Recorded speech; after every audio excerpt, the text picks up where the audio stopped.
Hello, it's Chris Levels here again, and we are going to go into part 6 of the Red Horse of the Apocalypse, which, of course, I and many others believe to be communism. Now, the last part was talking about the dictatorship portion of communism. We're going to get into monopoly today. Now, to hear monopoly and communism may seem strange to some of you, because you have been indoctrinated to think about monopolies in capitalism. But I'm going to show you that in a communist socialist state, monopolies are basically all you have in terms of the economic infrastructure. So I want you to pay close attention, because even though I'm reading about communism, you're going to see a whole lot of things that have been instituted in America, namely by first, well, I don't know, you want to go back. I mean, you've got the Daddy Bush, Clintons, and then, Junior Bush with the TSA, the Patriot Act, and then you have Obama that just took it over the top. So you're going to see a lot of things where it's amazing that this free country that we have, how many characteristics we share with a communist state in 2017. So sit back, enjoy. I hope you are educated, enlightened, and that certain things are exposed. I say all these things in Jesus' name, who gives me the strength to do what I do. Thank you. Bye bye.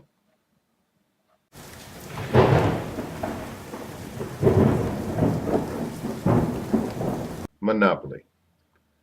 The Communist Party, from which is selected the Central Committee, Politburo, and the Secretary, rules by establishing and maintaining a total monopoly over every aspect of life.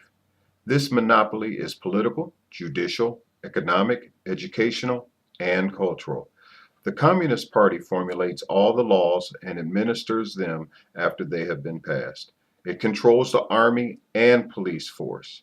It designs the economic plan of the nation and controls manufacturing, distribution, banking, and trade so that it monopolizes employment.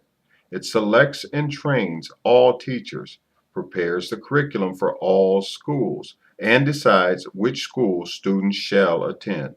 It organizes and controls the labor unions, the news media, artistic and sporting activity. Even religion is subject to the direction of a commissar. And like I said earlier in my intro, I want you to think about how many things we have in common with that description here in America today. The communists are well aware of the power over the individual worker that monopoly brings.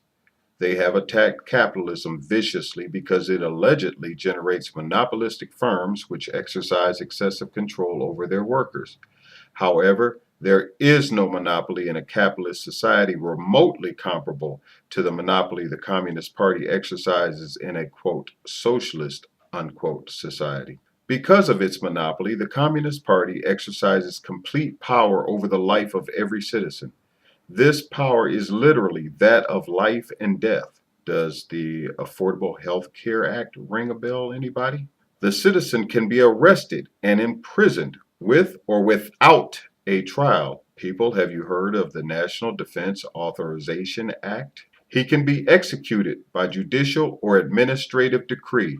Remember Obama signing the executive order that allowed Americans to be droned, whether they be in the United States or outside of it? He can be dismissed from his job and made unemployable so that he starves. He can be forbidden to live where he chooses within the country and to travel throughout the country as he wishes. He cannot leave the country without permission, which is rarely given. He is restricted in what he reads, hears, and says, so that his mind is deformed through lack of information and his personality through suppressed convictions. Kind of sounds like what's going on with Google Yahoo, YouTube, every newspaper that is owned by the elite, which is 5 corporations that own 90 to 95% of the press, the television shows, the magazines that you read. Wow, what do you think about that? Even though it may not always exercise these powers fully, the communist monopoly dictatorship has them, and it can implement them when it chooses.